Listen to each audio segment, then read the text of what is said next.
اعوذ باللہ من الشیطان الرجیم بسم اللہ الرحمن الرحیم یا بنی اسرائیل اذکروا نعمتی التي انعمت علیکم وأوفوا بعهدي أوف بعهدكم وإياي فارهبون یا بنی اسرائیل، یا ارے اوئے، یہ تو کلمہ تنبیہ کے لیے ہوتا ہے، مخاطب کو متنبہ کرنے کے لیے ہوتا ہے۔ بنی اسرائیل، بنی اولاد، اسرا کہتے ہیں بندے کو، ایل کہتے ہیں اللہ کو، اللہ کا بندہ۔ اللہ کا بندہ یہ عبرانی کا کلمہ ہے جی، اسرائیل۔ اسرا کہتے ہیں بندے کو، ایل کہتے ہیں اللہ کو۔ تو گویا یہ کلمہ بن گیا اسرائیل، اللہ کا بندہ یعنی عبداللہ۔ یہ حضرت یعقوب کا لقب ہے۔ اے آل یعقوب اذکروا، الف تو امر کے لیے آ گیا، ذکر کرنا تو اردو میں بھی کہتے ہیں یاد کرنا۔ اذکروا، ذرا یاد کرو، نعمتی، نعمت میری، نعمتی آخر پہ یہ لگ گیا ہے میری، نعمت اردو میں بھی استعمال کرتے ہیں۔ اذکروا نعمتی التی انعمت، التی جو کہ انعمت، انعم انعام کا کلمہ اردو میں بھی آپ جانتے ہیں، کوئی آدمی اچھا کام کرتا ہے تو کارکردگی، جو اس کی عمدگی ہوتی ہے کارکردگی کے اندر، اس کی وجہ سے جو اضافی چیز دی جاتی ہے اسے انعام کہتے ہیں۔ انعمت، میں نے انعام کیا، انعمتا تو نے انعام کیا، انعمتی تو ایک مؤنث نے انعام کیا، انعمت اس ایک مؤنث نے انعام کیا، انعمنا ہم نے انعام کیا، انعمتو میں نے انعام کیا، علیکم تم پر۔ اے بنی اسرائیل، اے آل یعقوب، ذرا خیال کرو میری اس نعمت کا جو میں نے تم کو عطا کی تھی۔ یا بنی اسرائیل اذکروا، ذکر کرو، یاد کرو جو میں نے تمہیں عطا کی تھی۔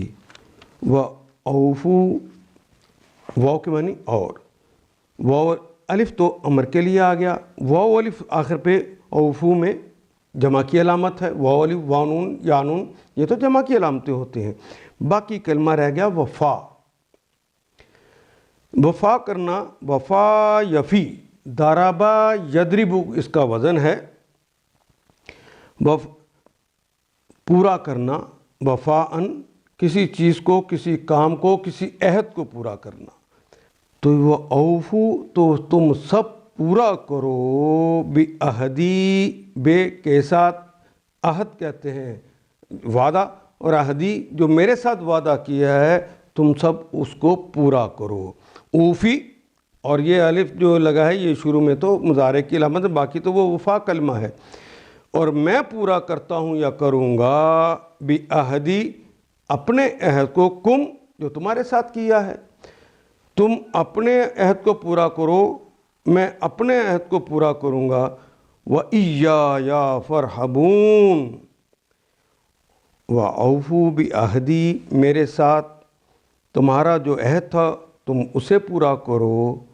اوفی، تو میں پورا کروں گا، بعہدکم، تو میرا جو عہد تمہارے ساتھ ہے اسے میں پورا کروں گا۔ وَإِيَّايَ فَارْهَبُونَ، واو کے معنی اور، ایّا کا کلمہ تو ادات حصر کہلاتا ہے، اپنے بعد میں آنے والی جو کلمہ ہوتا ہے اس کو ان بریکٹ کر لیتا ہے، جو عبارت ہوتا ہے اس کو ان بریکٹ کر لیتا ہے۔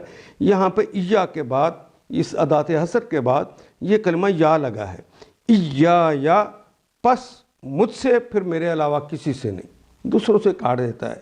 ایّاک نعبد، ہم صرف آپ کی عبادت کرتے ہیں، پھر آپ کے علاوہ کسی کی نہیں کرتے۔ ایاک نستعین، ہم صرف آپ کی سے مدد طلب کرتے ہیں، آپ کے علاوہ کسی سے طلب نہیں کرتے۔ لا تعبدو الا ایاہ، تم کسی کی عبادت نہ کرنا سوائے اس ایک کے۔ جو کلمہ بعد میں لگا اس کو ان بریکٹ کر لیتا ہے، باقی سے کاٹ دیتا ہے۔ وَإِيَّايَ، پس مجھ سے ہی، فرحبون، فے تو پس کی علامت، پس اور واو نون جمع کی علامت، اور باقی رے ہے بے، راہبہ یرہبو، سامعہ یسمعو اس کا باب ہے، راہبہ یرہبو ڈرنے کے معنی میں، یعنی کسی کے روب اور دبدبے سے کوئی جو ڈرتا ہے اسے راہب کہتے ہیں۔ فرحبون، راہب یہیں سے بنائے کلمہ، ڈرنے والا۔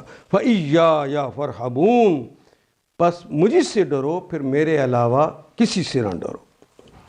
یا بنی اسرائیل اذکروا نعمتی التی انعمت علیکم وأوفوا بعہدکم وإیایا فرحبون، اے بنی اسرائیل ذرا خیال کرو میری اس نعمت کا جو میں نے تم کو عطا کی، میرے ساتھ تمہارا جو عہد تھا اسے تم پورا کرو، تو میرا جو عہد تمہارے ساتھ ہے اسے میں پورا کروں گا، اور مجھ ہی سے ڈرو، میرے علاوہ پھر کسی سے نہ ڈرو۔ ان آیات کو ایک دفعہ پھر تلاوت خود کیجیے، عربی و مبین پڑھتے ہوئے دیکھیے کیا بات پوری اندر اتر رہی ہے؟ کیا یہ اردو کے سانچے میں ڈھلتی گئی ہیں عبارتیں؟ اگر بات سمجھ آنی شروع ہو گئی تو الحمدللہ یہی ہمارا ہدف ہے، اور یہ ہدف پورا ہو گیا۔ اللہ میرا اور آپ کا حامی و ناصر۔ الف لام